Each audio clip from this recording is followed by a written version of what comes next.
to the stage General Jim McConville. Thanks, Steve. Appreciate it. Thank you.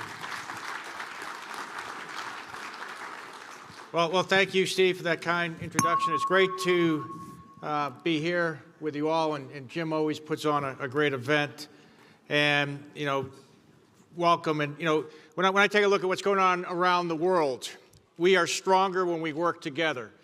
When we work as a joint force, when we work as a combined force, when we work with our allies and partners and our interagency partners, and we're seeing that happen right now in Europe, and it's playing out on the world stage. And, when I see what our soldiers are doing every single day, I could not be prouder, both here and around the globe. And, when you think about, what we've asked them to do over the last 2 years, and especially our Guard and Reserve forces. Anyone from the Guard and Reserve here? You raise your hands, okay, thank you. I want to give you a hand, because you guys are doing great stuff, And what I see is, we talk a lot about fighting and war fighting in the military, and that's absolutely what we do, but we also ask our soldiers to do a lot of problem solving. And they're doing that around the globe, and particularly in the nation. We see our guardsmen driving buses. They're going into medical facilities and helping them out, and they're just doing some incredible things. And it really makes a difference with what's happening around the nation. And now, a lot of people thought that, hey, what are we doing in Europe? Why have we set the theater in Europe? And we're seeing the value of setting the theater to support our NATO partners and coming together. And we have over 40,000 soldiers right now committed to that mission. 25,000 are permanent, 6,000 are on rotation, and we've deployed 12,000 soldiers over the last couple of weeks. And that includes our four-star commander, General Chris Cavoli, who recently stood up as a four-star, the forward command post of 5th Corps, which we activated in 2020. We have 2 rotational brigades there from the 1st Brigade and for the 1st Infantry and 4th Infantry Divisions. And then we have multiple units deploying. Our 5th Corps is there, our 18th Airborne Corps is there, our 82nd Airborne Division is there, our 1st Infantry Division is there, and brigades from 3rd Infantry Division. In fact, the interesting about the 1st Brigade of the 3rd Infantry Division that we just deployed, they got a note. They're an armored brigade combat team, which is a heavy force. And they got an order, basically to move very, very quickly. And I told my staff I wanted to go see them before they left, and that was the weekend.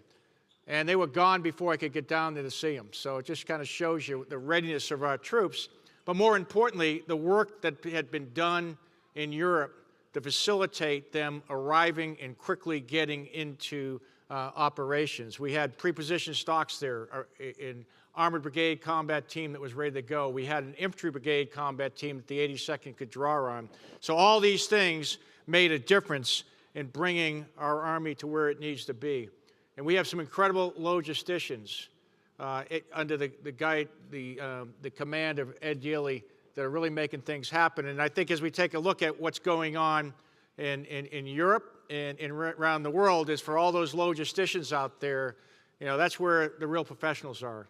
We can't do our business without great logisticians.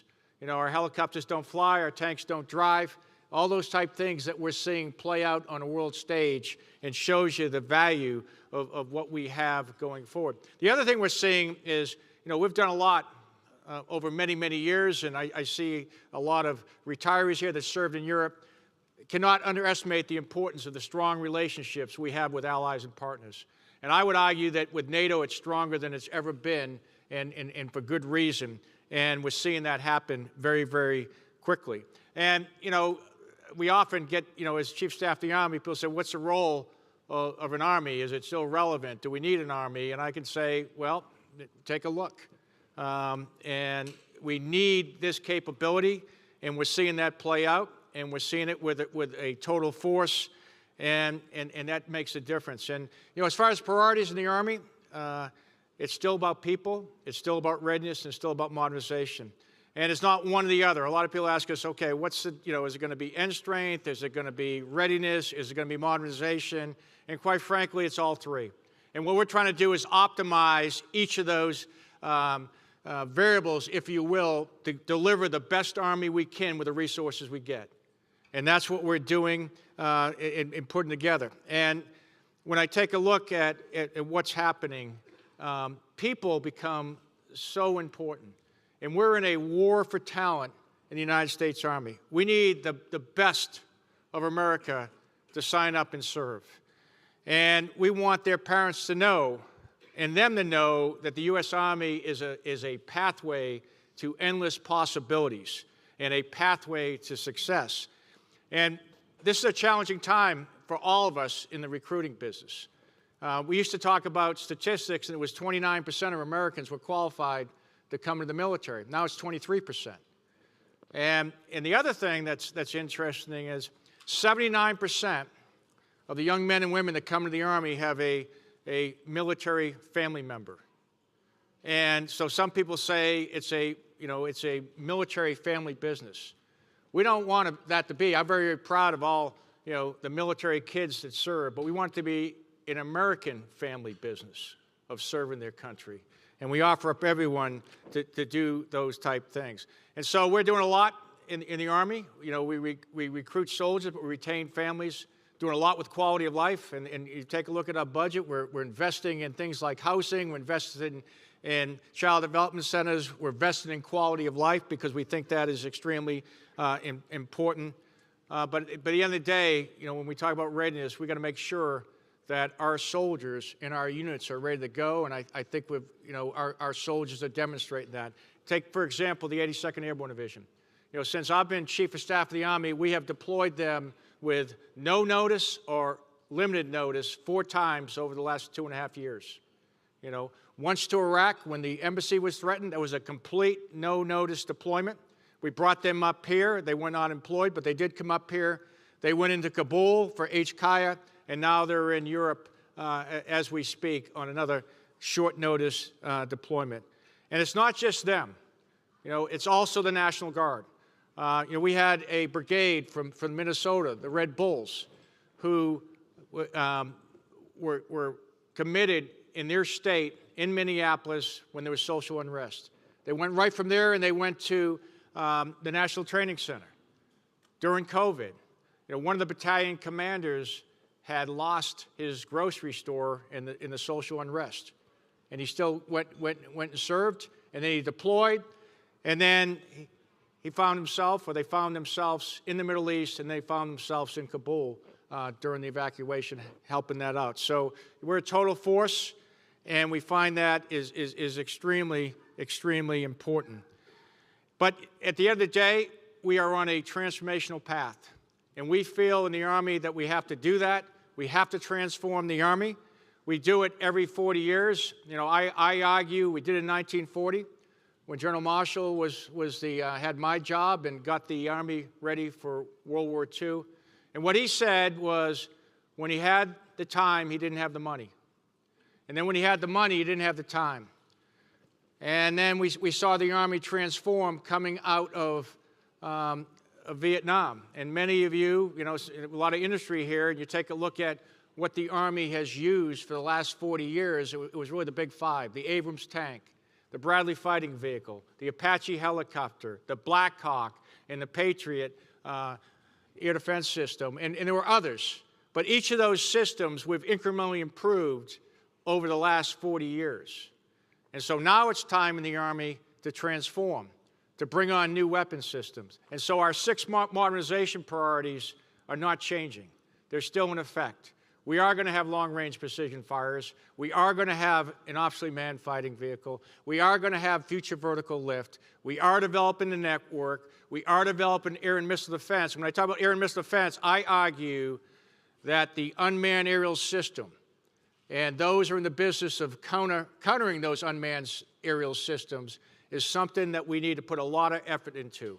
I believe that's the most likely, and in some cases, to our tactical forces and many of our civilians and American interests around the world are of great interest. Everyone has access to unmanned aerial systems. They're very easy to make lethal, and we are aggressively going after that capability to make sure that we can counter those systems. And we're still moving out on all our soldier lethality type capabilities. And as Steve said, with our acquisition corps, working together with our operators, working together with our soldiers, partnered with industry, at least from where I sit, having watched this over many, many years, we are moving out on getting systems into our hands of soldiers at the speed of relevance. And as Steve said, we're going to field 24 of our modernization efforts by 23. Now, not everything is going to be completely done, but this is not PowerPoint. These are weapons we can shoot, and I think Neil Thurgood, I saw Neil running around here somewhere, right over there. Neil is going to deliver hypersonics. He's going to deliver mid-range capability, right? By 23. Or you're not leaving, okay? So he's here. We got him on record right there in front of everyone. But we're going to field those. We're going to field PrSM. We're going to field ERC. I see folks involved in those type things. They're going to make those systems happen. And Mobile Protect Fire is going to happen. And many of these systems are going to come into place. And we find that very, very important. We want to get the initial system in the hands of soldiers. And we appreciate what industry's doing, because as our soldiers get on these systems, they're helping us define these systems in a way that we never were able to do before. And it's happening. And we are going to field FARA, we are going to field FLRAA, and we are going to field the Optionally Manned Fighting Vehicle over the next couple of years. And that is going to happen. And so when we take a look at what else is big in the Army, it's really, and I think others have talked about Joint All-Domain Command and Control, or JADC2. I think people have mentioned that. I add a C to that because I think wherever we go, we're going to fight with allies and partners. And as I talk to my fellow chiefs of staff, they are very interested in being with us. In fact, you're going to see a lot of this. They want our equipment. They want to work with us. They want to be able to communicate with us. Our secretary has talked about, a data-centric organization and what we want to do with data, but the ability to pass data very quickly between sensors and command and control systems and shooters is really what we see is the secret to success in the future. And our contribution to that is Project Convergence.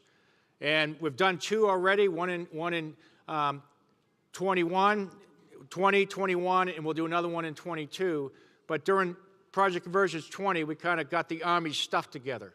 We learned to pass data very, very quickly between our systems. This last year, we brought the Joint Force out there, and we saw some exponential progress about being able to pass, again, data between weapon systems and sensors in tens of seconds rather than tens of minutes or tens of hours. And this year coming up, we're going to bring in some of our allies and partners. Some will participate, a lot will observe, and again, we'll bring the team together, and we think this is extremely important to get us all where we're going. And so what I'd like to do is just kind of conclude with, where we're going with the Army. The idea that we see that's very, very important is the notion of speed in our systems, range in our systems, convergence of our systems, which gives us the decision dominance we think we need, and that gives us the overmatch that we need. And we must have an Army that's ready today. We saw that. We're deploying it. As has been said, we're going to war with the Army we have, and I can report to you that it's a very, very good Army, and I'm very, very proud of these soldiers. But we're also got to be ready to go to war in the future. And that's why we must modernize, and that's why we will transform. And with that, I'd like to open up to any questions you may have. Thank you.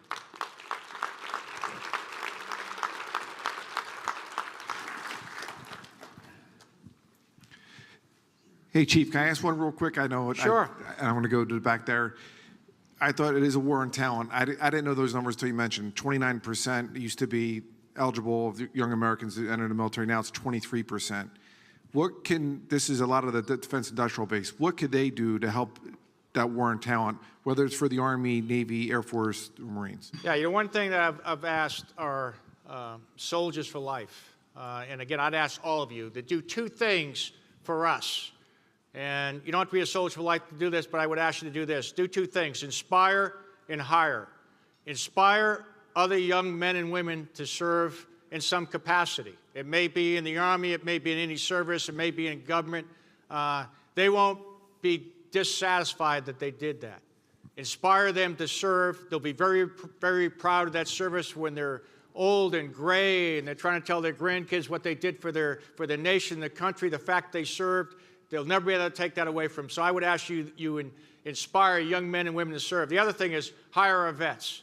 When our vets come out, you know, we want them to stay 2, 3, 4, 5 years, and then go out into the civilian community and get good jobs and take the talent they have and take the discipline they have and make that happen. One of the things that we have to do is do a better job of exposing young men and women to the military, to the Army. You know, we live in these gated communities now because of security. It's very hard for anyone to get on a military base right now, you know. And so that's not very helpful. And an interesting factoid that we discovered, and you know, it's not something I would think about, but 49% of our recruits come from high schools that have a junior ROTC program. And what's interesting is they're not necessarily in that junior ROTC program, but the fact they've seen someone in a uniform doing something that might look like it's the military has inspired them to serve in the military. And just to put that in kind of context, only 10% of high schools have JROTC. So what we see, factoid-wise, 79% of the recruits that come in the Army come from military family members, and 49% come from JROTC programs. So we want to open that up. We have great opportunities, you know, certainly in the Army, certainly in the military, and we want to give everyone an opportunity to serve. Yeah. Good afternoon, sir. My name is Susan Hawkins. I'm with Northrop Grumman. You mentioned we were fielding FLRAA and FARA. I see the timeline for FLRAA pretty clearly. Can you share anything right now about the timeline for FARA? Well, I think, you know, if you want to get into dates, and you know, I'm going to let Mr. Bush take those questions on, because I try to keep my act. Where is Doug? Doug's here somewhere. I think he's following me. Okay. All right, he's over there with the mic. He will take the exact dates, because I'll give you something that, you know, but here's the thing. What it is we believe, in you know, when it comes to Chief Staff of the Army, laying down what the future requirements are. That's one of my legislative responsibilities. We believe that we need a future attack reconnaissance aircraft, okay? And it's going to take some time to do, and we're going through the acquisition and the development process to happen. We are committed to making that happen. Same thing with the future long-range assault aircraft. You know, there's milestones that are coming up. We're down selecting. We're trying to move that very quickly. We're trying to, you know, do the process in a more a different way of how we're looking at a lot of these processes, starting with characteristics, you know, trying to get, you know, a prototype built, you know, being able to fly before we buy, to make sure that, you know, people are very good in PowerPoint. It's amazing what you can do in PowerPoint, but when you actually have to put a rotor on it and some things on it and fly it around, you know, then we get a good idea of what's in the realm of possible. And that's helping us. And then we have soldiers and pilots work with, you know, the developers, and we can get some feedback on what we need to do. And as we talk about these systems, you know, the good thing about being the chief, not being involved in the acquisition process, we've been very clear about the type of things we want. You know, we want to go, you know, this far fast. We want to carry this many people. We want it maneuverable at the X. You know, we want to do those type things. And then we can leave it to industry to go ahead and develop what they want to do.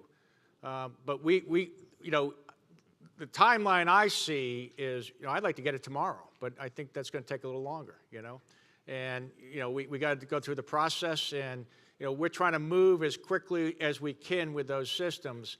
But, you know, I'm looking at probably 28 to 30 time frame of when those are actually in the hands of the soldier. When I talk 24 and 23, those three are not in that. We see them a little further down the road. But here's the deal. We got the time right now. We don't have a ton of money. We got some time and some money.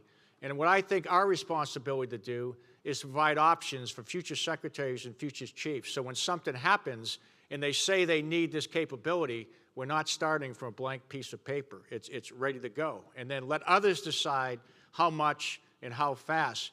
But decisions we make right now will limit the options that people will have in 24, 25, and 26.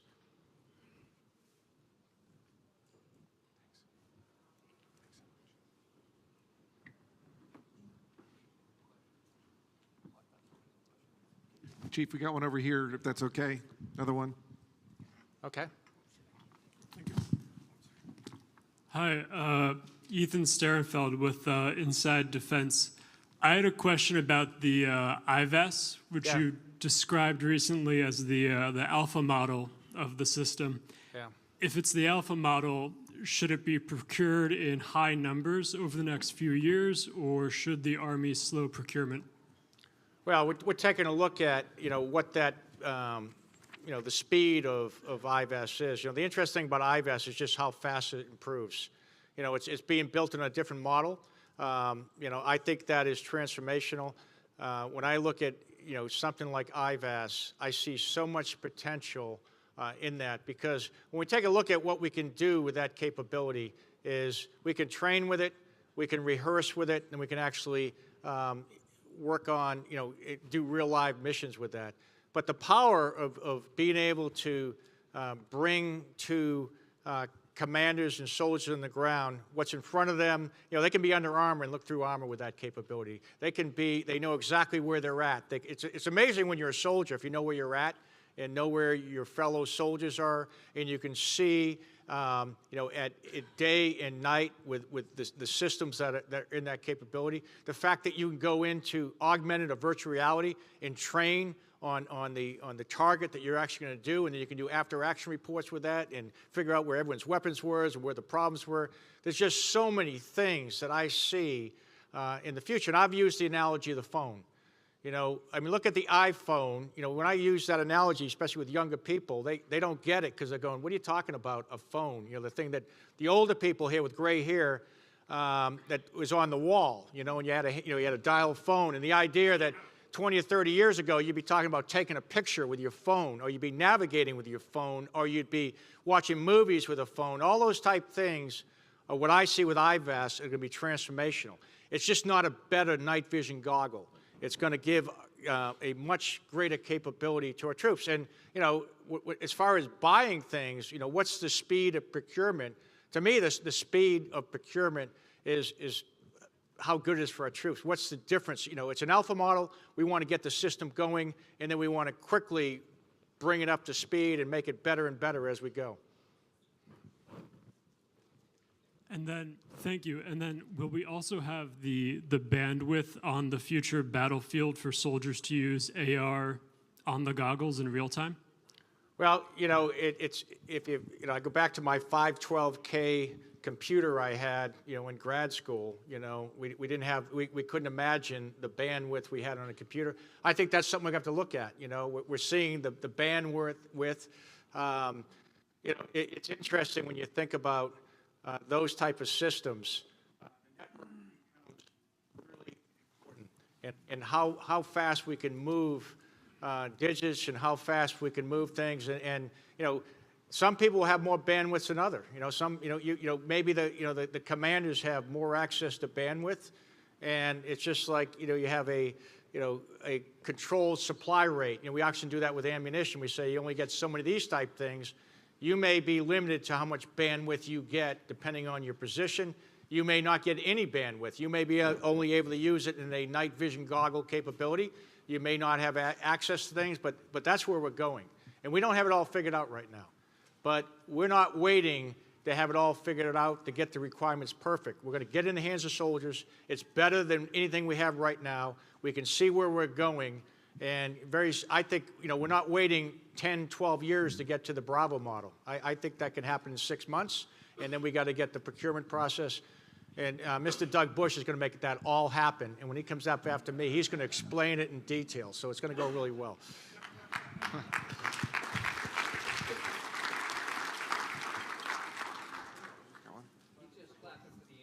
Oh. Are you done? I'm looking. I got yellow lights, so okay. We got Okay. Reggie here from BAE. Reggie, go ahead. Yeah, thanks, Pat.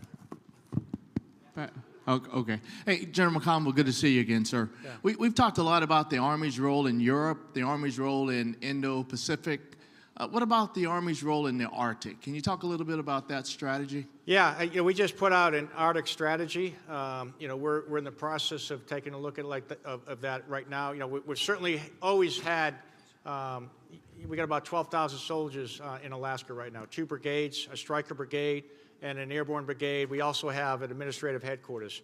I can envision in the future, operationalizing that headquarters. There's going to be a division, may not a full division, but it can be an operational headquarters that's focused on operating in the Arctic. I can see that, Stryker Brigade becoming much more of an Arctic brigade. We kind of look at it right now with, that it has the capability to leave there and to go to other places. But we believe we're going to need that capability, that it's going to be equipped, it's going to be trained to actually fight in that type environment. And so we can see that. There's always the possibility that we could put a multi-domain task force up in Alaska with the capability to provide long-range precision effects and long-range precision fires and even some type of air missile defense, depending on the scenario and the policies that we're taking a look at right now. So I see a lot of things happen in the Arctic. That's a competitive zone. We think we're going to be competing in that, and the Army has a strategy, and that is being kind of developed as we go along.